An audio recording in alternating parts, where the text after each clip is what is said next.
Hola, soy Juan David Penagos Velosa, estudiante de Derecho del segundo semestre de la Universidad de UNAD.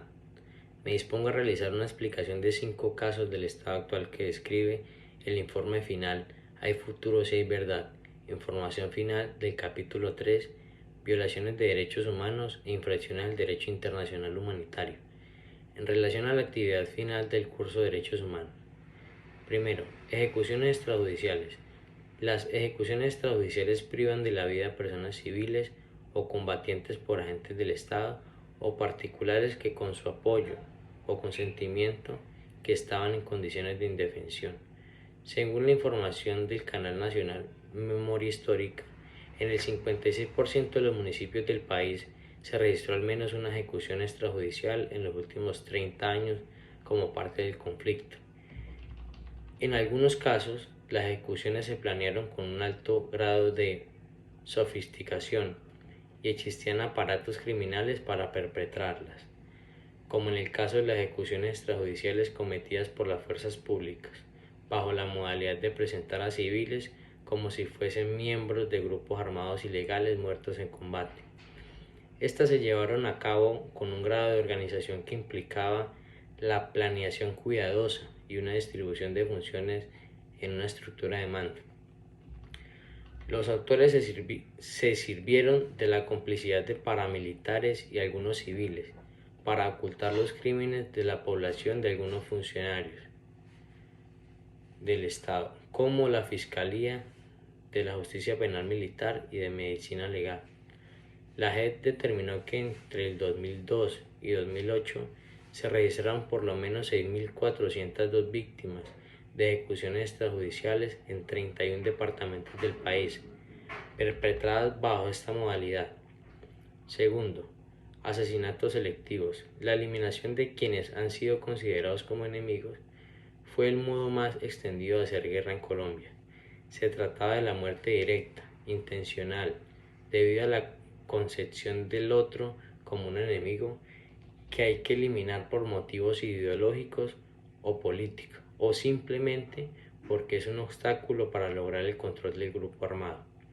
Al considerarlo sospechoso o simpatizante del bando contrario, o en otros casos, incluso con base en estigmas por su condición de género o por la situación de exclusión o marginación social. Las acusaciones de guerrillero antecedieron a muchos de ellos.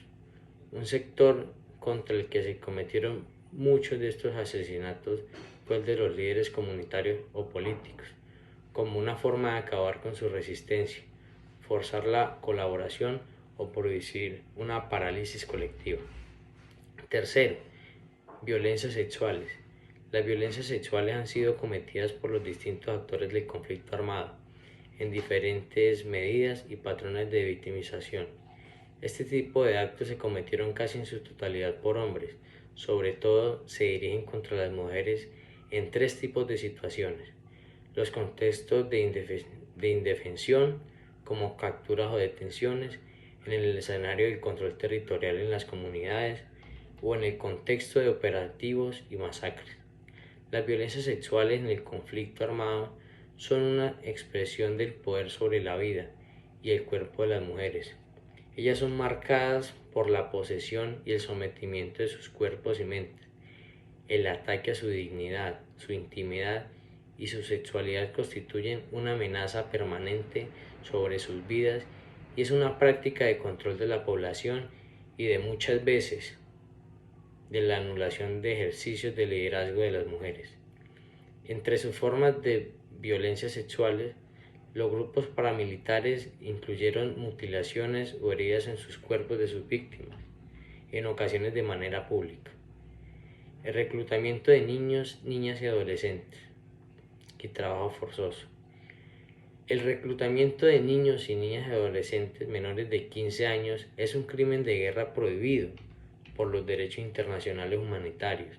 Esta práctica común y generalizada se ha dado desde hace décadas y persiste en la actualidad. También se presentó al interior de la fuerza pública en una época. Tuvo personas menores de 18 años incorporadas al menos hasta al menos hasta 1996, cuando era legal, con registros de informes, denuncias y testimonios sobre acciones cívico-militares o de infiltración e inteligencia, en las que involucran en actividades militares a niños y a niñas. Entendemos por reclutamiento cualquier modalidad de vinculación o reclutamiento de niños, niñas y adolescentes en actividades de los grupos armados, tanto legales como son las Fuerzas Armadas, como ilegales como son grupos de guerrilla y en este caso también paramilitares. En el conflicto armado interno, ya sea que dicha participación sea directa o indirectamente en las hostilidades, las acciones o roles que se incluyen dentro de las formas de utilización son acciones bélicas, actividades de vigilancia e inteligencia, actividades logísticas o administrativas, actividades relacionadas con el narcotráfico y la financiación u obtención de recursos para el actor armado. El despojo de tierras. El despojo de tierras está en la mayoría de los casos ligado al desplazamiento forzado.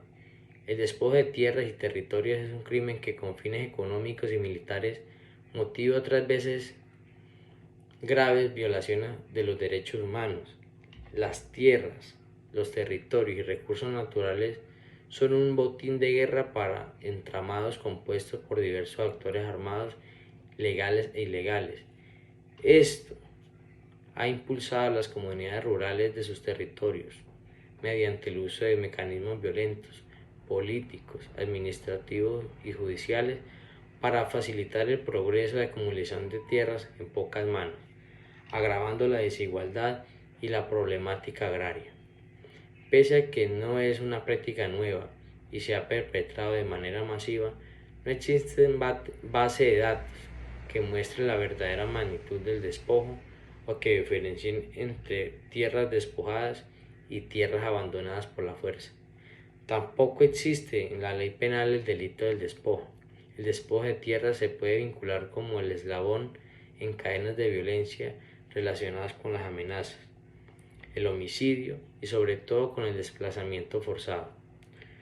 Con estas 5 representaciones de los casos de violación a derechos humanos, damos una pequeña representación de la grave perpetuación de la violencia en Colombia y la zozobra de las víctimas de estos hechos.